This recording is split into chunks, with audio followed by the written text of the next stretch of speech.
చట్టసభలో ప్రజాప్రతినిధిగా ఉన్నాం, సమాజ సేవలో బిజీగా ఉన్నాం.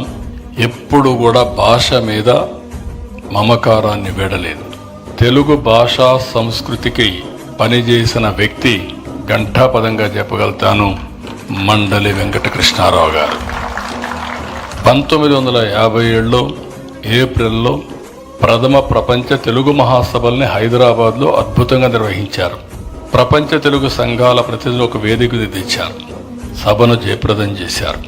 ప్రథమ ద్వితీయ ప్రపంచ తెలుగు మహాసభలు నిర్వహించారు.